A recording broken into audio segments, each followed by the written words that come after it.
دا د زابل ولایت په مرکز کلات ښار کې د کلات ښاروالۍ له لوري ولس ته د اولې روبي د کړنو او لاسته راوړنو غونډه ده چې د دولتي مسؤلینو ترڅنګ د دې ولایت عامو ولسونو هم برخه اخیستې. د کلات ښاروالۍ مسؤلین وایي چې د ښار ښکلا خلکو ته د کار زمینه برابرول، د بیا رغونې پروژې عملي کول، د ښار د دوه طرفه سړک د موانع لرې کول او د غصب مخنیوي هغه کارونه دي چې د کلات ښاروالۍ له لوري عملي شوي. دوی وایي چې په روان کال کې تر دې دمه څه باندې 4 میلیونه افغانۍ عواید راټول کړي، خو د ښار پر ښکلا، بیا رغونه او ځینو نورو برخو یې شاوخوا 15 میلیونه افغانۍ په مصرف هم رسولې. په دې برخه کې په تیر روبه کې په تخمینی ډول باندې د 4 میلیونه څه زیات کم عواید راټول شوي دي چې لاغه له جملې څخه د 15 میلیونه څه بالا مصارف شوي دي چې له دغه څخه له ذخیروي حساب څخه په دغه مصارف کې استفاده شوې ده. دغه مصارف نه تنها داسې په انکشافي برخه کې شوي دي، ولې په عادي برخه کې هم په پیسې په مصرف رسېدلي، ولې زموږ سره دلته په زیاته کتله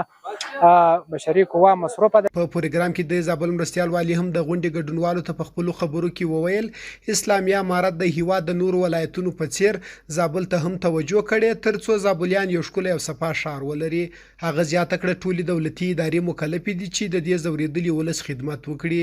محترمو حضارو، یقینا په ښار کې چې څومره ولس اوسېږي دغه د ښاري نظم د ښاري ښکلا دپاره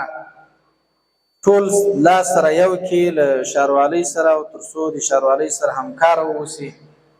او په ښار کې یو ښکلا رامنځته سي او د ښار هغه برخې چې هغه اړتیا ورته لیدل کېږي، کومې ستونزې وي هغه ستونزې هوارې سي.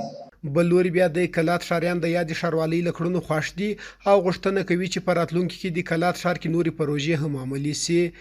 در صورتی که اگر ما و شما همشهریان کمک نکنیم، با ښاروالي همکار نباشیم، ښاروالي به تنهایی خود هیچ چیز نیست و هیچ کار کرده نمیتواند. وظیفه ایمانی و وجدانی ما و شماست که ما باید با ښاروالي همکار باشیم. کلات ښاروالي توانېدلې ده چې په ښار کې د صفایي، په ښار کې د چاپیریال د ښکلا، په ښار کې د چاپیریال د ساتنې او د ټولو مختلفو ادارو سره د همغږۍ په هکله باندې واقعا هم ډېر څه کړي دي. د یادونې وړ ده چې د کلات ښاروالۍ د ښار د ښکلا او بیا رغونې لپاره ګڼې پروژې په پلان کې لري.